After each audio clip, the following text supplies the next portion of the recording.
a general question that represents many questions that we've gotten over the past, really year, but the frequency has increased as of late once again.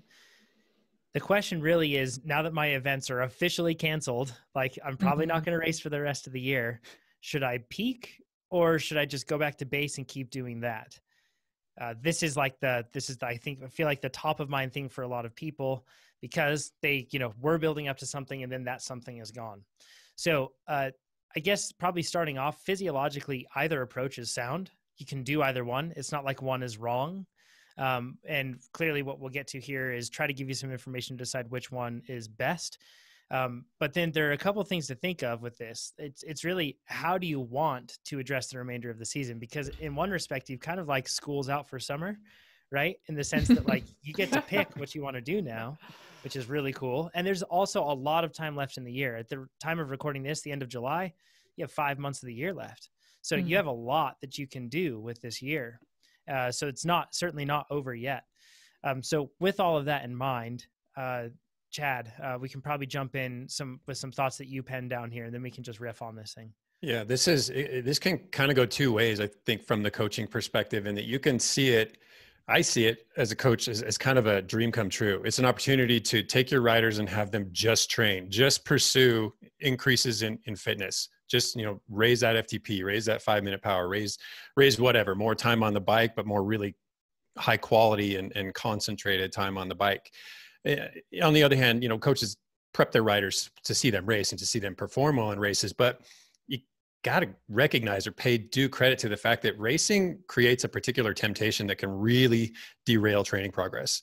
I mean, you can be flying along, everything's, checking all the boxes. You emerge from your winter 3 months or whatever of sweet spot, and you've got this terrific fitness, and then you not necessarily race yourself into the ground, but you race yourself away from that high level fitness because now you're just kind of playing.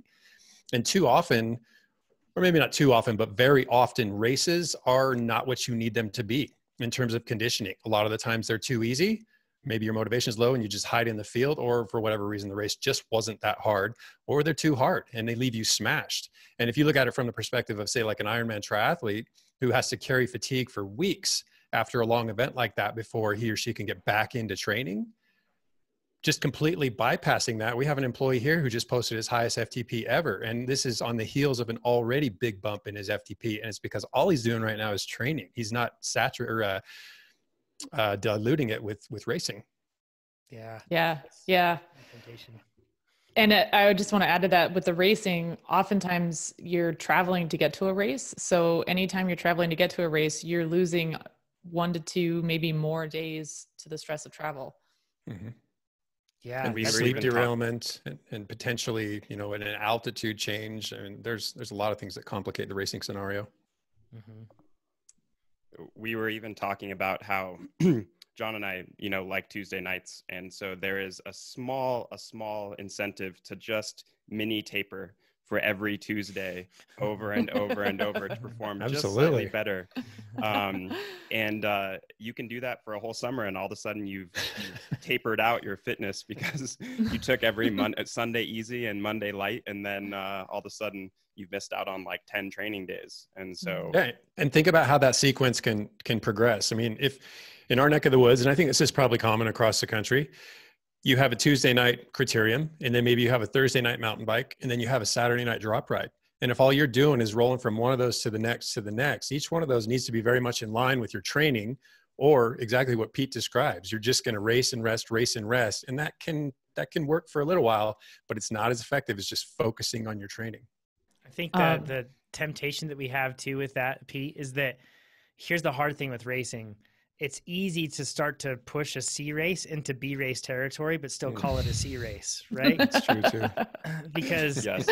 Because last week it felt so dang good when we did well, or it felt so frustrating when we didn't do well. So suddenly that C race, even though it's still written down as a C race, it actually starts to change our training like a B race. So it's just racing in itself, because the motivation is so strong from racing.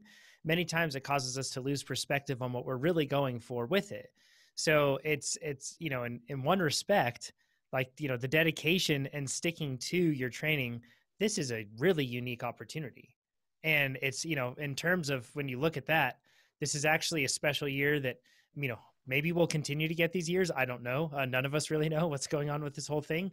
But at the same time, why not treat it like it is the special opportunity that it is? Because it's totally unique from things that we've had in the past.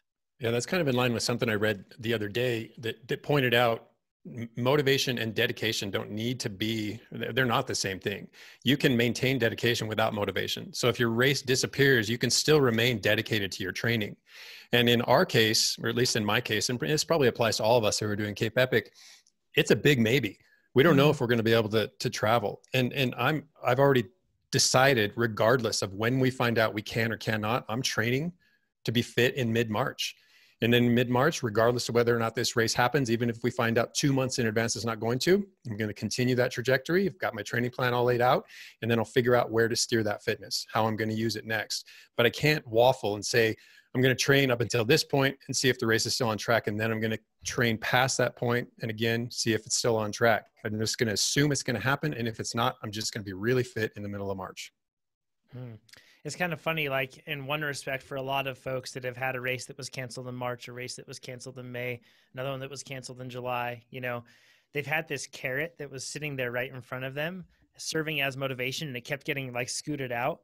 The dedication was there. That's a really good point of separating the two of them, right? And really, like, the process of training itself can be motivating for you. Like, you can learn to be motivated just by the training process and not having some larger goal outside of that. We've talked about process and outcome goals before, and your goals that are process goals can be absolutely motivating. And really, they bring about other outcomes too. Like when we train, the benefits and we get to peak fitness, that sort of stuff, the benefits aren't just we go fast on the bike. There are tons of other things. You feel extremely proud of yourself for sticking to something and doing a hard thing every day that you were supposed to do that hard thing. That changes you, and it fills you with confidence, because then you feel like I can do so many other things in life because I do this. Even it's a silly metaphor, right? But still, cycling is tough. So every time you get to do that, it fills you with confidence. The other side of it too is chances are you have more fitness just in general. So you probably feel great as well. Makes riding the bike more enjoyable. When we riding bikes and you're not fit isn't very fun. And then you are fit, it's incredibly fun. So there are plenty of other benefits to it. The psychological benefits that you get also from training and being able to balance yourself in that regard. There's just a ton of benefits to it. So really, like, this year right now has its own benefits. But one way, if you are searching for motivation to be able to extend your dedication like that, think of this as the best preparation you could have for a PR year next year, right? And that's reason enough to keep training and to keep going with it.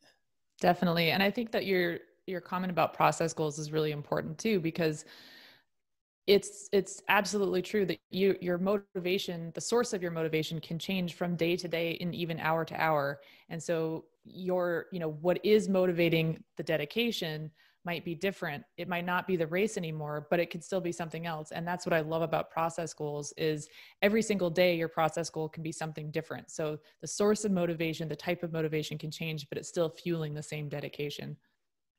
Yeah, absolutely. And I think it's really important for a lot of us here and now, especially whatever gets you on the bike changes all the time. And it does for me too, whether it's a new TV show, whether it's, I just need to get something out of me, it can be anything, and it can change all the time. So if every day something new gets you on the bike or gets you training, that's just as good as having one motivating event. It doesn't matter what it is. It's just one time over and over and over. And it could be that you've gotten on the bike the last 3 days, or, it doesn't really matter what it ends up being. It's like that first 10 pedal strokes, or it's putting your socks on, it's whatever that saying is. And that's enough. And once you get there, it's pretty awesome to get that ball rolling. Mm-hmm. Right. So what about peaking now versus going back to base? Yeah. I feel like, so there's a couple things to consider. One of them is how close you are to like your genetic potential peak, and how close you are to actually your annual peak. Chad, can you kind of like describe the difference maybe for those that don't know between those two things? Like talking about a person coming to peak fitness for a year versus their genetic peak. Yeah, I mean, it was just that simple. So ideally, when we peak at the end of the season, that's not the top. That's not our top level fitness that we're ever going to bring to the race course. So if we peak now, ideally we're going to peak a little higher next time, even if that's next year, but maybe it's a second peak later on in the season. And we're forever pushing those peaks closer and closer to our genetic peak, which, ideally, or not, maybe not ideally, but probably never comes. Not too many of us are ever going to get that high. And really, how do we know anyways? But I think the idea of peaking right now still holds traction. It's not, you can't really steer it at anything, but if you're on a training plan and you're moving through your base and your build, and now you've moved to specialty, it kind of makes sense just to stay the course, if for no other reason than to achieve that peak now, go back into the base training later, and then ramp up to another peak later. And hopefully that peak does line up with an event. Mm-hmm. But who can say? Usually it's always bound by time, right? Like that's because there's an event on a calendar and we need to go for it. But there are benefits outside of that to letting yourself specialize. It usually sheds fatigue, right? So, and this is the sort of fatigue that can ramp up over the whole building of training that you've done, mm-hmm. right? So so it sheds that heavier level of fatigue and allows you to focus on the pointy end of things, the things that you really want to see. How far can I push, maybe my 1 minute power or my repeatability at 30-second efforts, or you can get, really race specific with it. And that alone keeps it more interesting and is a good enough reason to keep pursuing that peak. Yeah. It's super fun to race with like peaked fitness, so to speak, whether that's even for a 40K time trialist or if it's for somebody that's doing something like a crit plan, right, Pete? Like it's fun when you have that sort of fitness where in a crit you can just punch. It's also fun to just ride like that and race like that too. Yeah, exactly. And I think one of the things Chad touched on is that when you shed some of that fatigue in specialty, all your workouts are slightly more enjoyable. It's amazing to go out there and just smash workouts. And that's really motivating, like we were just talking about. But it's that kind of shedding the fatigue also changes the way you feel mentally and physically, and kind of going through that whole trajectory and then restarting is really satisfying. If you are always kind of hammering yourself down and going back to base and back to build and back to base, you just function at a higher degree of stress all the time. And with specialty, you get to actually exercise some of these like real, like powerful moments as a cyclist that you get to do. So I think I'm definitely on board with Chad that I think, man, go do some specialty and see what it feels like. And then you'll know next year. You finally get to flex. You don't have to just keep burying yourself in muscle endurance. I mean, I'm in the midst of high volume sweet spot and I'm barely 3 weeks in and I'm already seeing the light at the end of the tunnel being the build plan that's promised just 3 weeks from now. Yeah. I would just want to comment on that real quick. I can't agree more because at times when I've been really injured, so especially there was a while back, I had a knee injury and I couldn't ride at all for a long time. And when I got back on the bike, I know the sensation of being able to go up hills when I'm fit. And I was so far away from that. And I remember just thinking like, I literally was such a basic desire. I just really wanted to be able to go up hills comfortably, enjoyably, instead of feeling like I was just slogging it out, because the sensation is really, really different. And there's a lot to be said for that. And I think when you do train a lot, especially season over season, it's easy to sort of forget how much respect you owe to your fit self, because that is hard-earned fitness and those are hard-earned sensations, and being able to sit back and actually really enjoy that is significant. That said, I'm kind of doing the opposite thing right now. Like I'm really diving into the base mode of training, and I'm pretty excited about that because over the course of my career, the way that the seasons play out, I can't be doing base. My race season is in the Northern Hemisphere during the best weather of the year. And so my base training was always, by definition, kind of in the worst weather of the year. And it's really fun for me right now to actually be able to go out and focus on base fitness, base training when the weather's really good. So on the other side of the coin, I'm getting a ton of motivation just from this whole new experience of being able to like just log miles and get a lot of time in sweet spot when it's not freezing cold outside. Yeah. It's nice to be able to do that, right? Outside workouts, pretty sweet stuff. I guess that if I was to wrap this up from this, it really comes down to looking at the opportunity. And actually, Amber, you put down some notes on this that like this is, rather than looking at this as an obstacle, it's a good opportunity to do some things. And one of the things is to learn about yourself, right? Yes, exactly. So a lot of times we see questions coming in, should I do this or this? And so often our response is, it really depends. It depends on you. And there's a lot of things that you kind of have to figure out about yourself as an athlete and how you individually respond to certain types of training, certain types of self-talk, certain types of nutrition. So given that you don't have the time constraint of events where you have to be tapering and you have to be fit at a certain time, this is a great time to experiment and start learning more about who you are as an athlete and learning more about the things that work for you. And just try different things, because, just because something's been working for you doesn't mean that something else might not work better. It's worth kind of playing around with some of the things and those questions that you may have had floating around in the back of your brain for the last, I don't know, few seasons.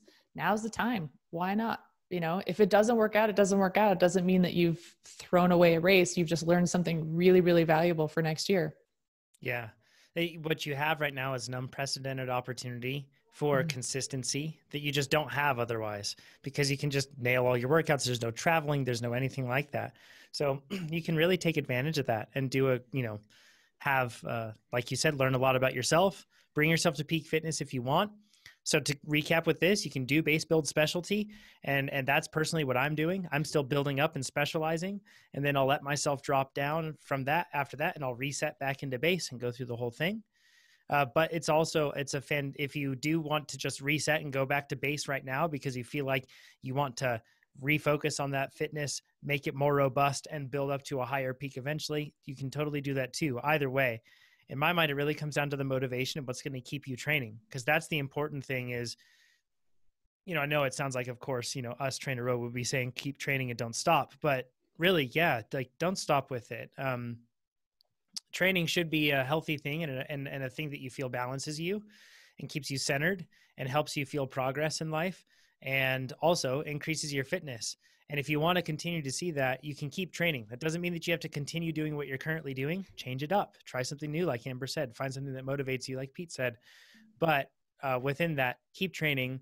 And if you follow the base to build thing, that's totally okay. If you want to specialize, totally okay too. So yeah, and this is going to come off as a plug, but it's not. I just threw my A event at Plan Builder, and it gave me this really happy combination of a 6-week base and then a build. And I'm not even sure it's a full build. It might just be 4 weeks of it. And then I go back into my base build specialty cycle that I would have expected to come out of it in the first place. And just that combination already has me more committed to the whole training process because it's interesting.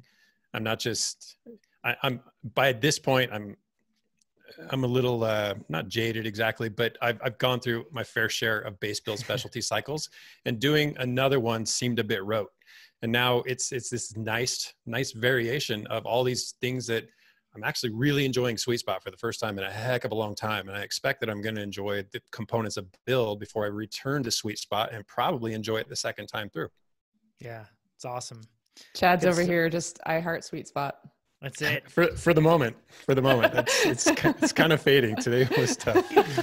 That should be a t-shirt. We should totally have an I Heart Sweet Spot t-shirt, right? We need one of those. We need that. Swag gurus, get on it.